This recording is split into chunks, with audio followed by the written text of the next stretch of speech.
Hello and welcome back to one of my episodes, and in this one I thought I'd choose one of the smallest lots available and build a typical English property.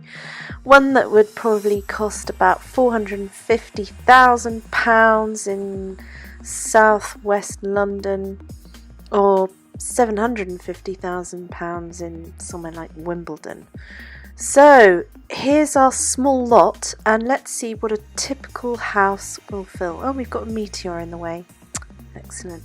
So I guess I'll have to work around that. Okay, so we're going to start off with a front door area, a bay window, and stretch the building backwards. And this is probably going to be a semi-detached or a terraced house, more like a cottage really. So it's going to be what they call a 2 up 2 down, so 2 reception rooms downstairs, 2 bedrooms upstairs, very typical as what would have been a starter home once upon a time, probably now hugely unaffordable for most people. So here's the living room, and I want to try and fit some stairs in that stairwell there. This is the dining area at the back and the kitchen, and I want to try and fit those stairs in if I can. Maybe I need to do the upstairs first. Okay, so matching the upstairs area, I'm not going to build the adjoining property on the side, but this is how much space in the lot it takes to fill a £450,000 to £750,000 property, or even more than that depending on where you're living. If you move into London, then whew, good luck to you. Okay, so cladding wise, the bricks bit, I don't know, no, I think we're going to go for, what do they call it, stucco rendering, that's what I meant to say. And some nice windows to fit nicely into those bay windowed areas, and the back bedroom and bathroom, kitchen and dining room, and a back door to come out into what there is of a garden. There's not much space left really, but this is pretty realistic, I've got to say. So upstairs I can't actually fit a door into the master bedroom, so I'm just gonna knock the wall out.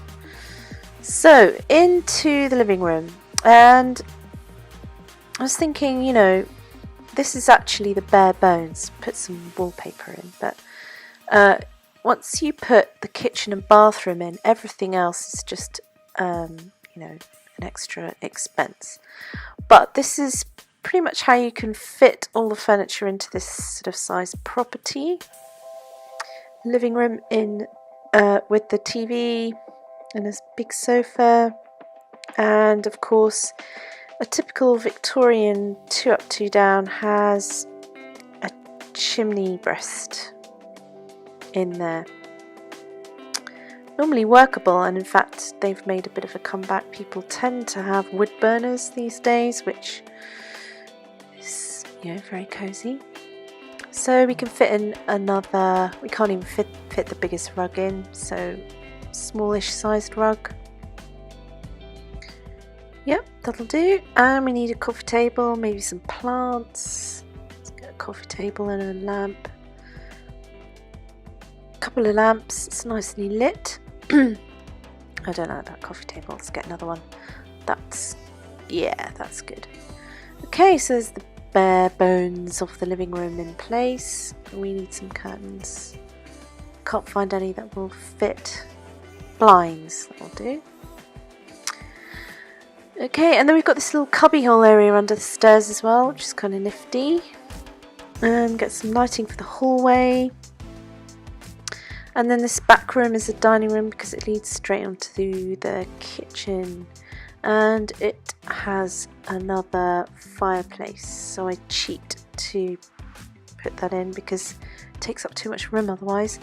So let's get a dining table in here. Chairs and an overhanging light, and there we have our little dining area. Very nice too. So moving on into the kitchen, it's not that big a space but enough to fit plenty of units in, cram them all in there and put some appliances in there too. Okay, so to the upstairs, and we have a bathroom here.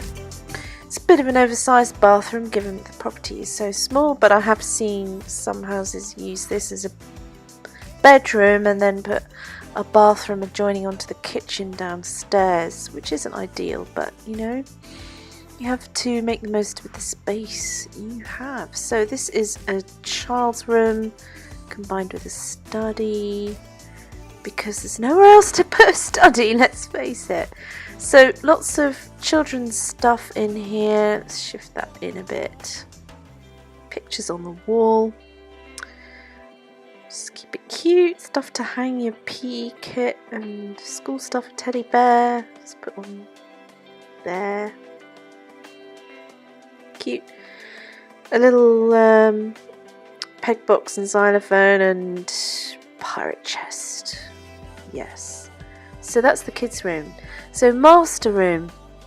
Enough room for a nice big double bed there. A couple of side tables and lamps and a big dresser, big wardrobe. Plant, and there's even room, luxury, to fit a small sofa. Put some lighting in, that's better. Needs a rug. Let's put the rug in here. An angle. Matched it up with colours in the room. Just put some curtains up. That's already looking a lot nicer. It's pretty basic, but you know, this is just window dressing, I guess. So some paving to the front door, and upstairs we need to sort out the roof. The roofs, or the roofs. And I'll just toy around with this to try and make it look as much like one of these typical Victorian cottage semi-detached or terraced houses that you see in the UK. So yeah, that's kind of there. Needs a bit of tweaking. I think we're almost there. So let's put some plants in, just make it look a bit more homely. Hydrangeas are very English. We have loads of them here. Violets maybe. Rosebush, yes. Very formal and very posh looking. Okay, so that will do. Let's get rid of those because there's not much room for any more. And I think we need a bit of fencing. So let's put this very low level sort of wrought iron Victorian looking fencing in at the front, and we need to put some fencing in down the side, and normally it's like this kind of thing. Ooh, that's glitched a bit, hasn't it? I don't know where that came from. So they can't really walk through the side, obviously, because the chimney stack is in the way.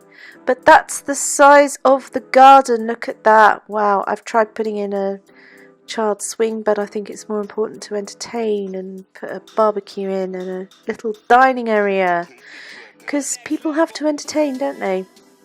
I did try putting a sandpit in, but it was so flipping humongous I couldn't fit it. Well, there's still a bit of room left to put some nice flowers, some roses, rose bushes. I don't know what those pink ones are, begonias or something like that, I don't know. And then terrain, tools, some little paved area so you don't get so muddy going in and out of the garden most of the year in the UK. Although this year, summer was flipping fantastic. And some little area around where the dining area is, so that's good. So let's shuffle these, the bin and the mailbox, which we don't have in the UK at all. We use letterboxes, just saying. So put gate in to a matching gate into the fence, and indoors here we are at night time, just checking everything's well lit. It's very sort of sparsely decorated, got the basics in, but it's probably very expensive just as it is with all the decor. Perhaps I should have done this without filling it, just to see what it was worth to buy and compare that Simolean money's worth with actual money in the UK. That would be interesting. Should have thought of that, shouldn't I? Although you can buy things unfurnished, so maybe I should try and do that. So we'll just go in and tweak a bit. I see the child's room hasn't got any lighting, so it's all in the dark. Let's pick something out, sort that out. I also add this cute little rocket light, so that looks pretty cute. So I think we're pretty much there. I think we need some outside lighting as well, just so we can entertain as the nights draw in earlier and earlier throughout winter, autumn, winter. So I've enjoyed this challenge, building a UK typical sort of home starters property, although in this day and age that's fast becoming more unobtainable, which is a shame. So anyway, I hope you enjoyed. Please like and subscribe, and I'll see you again in the next episode. Bye!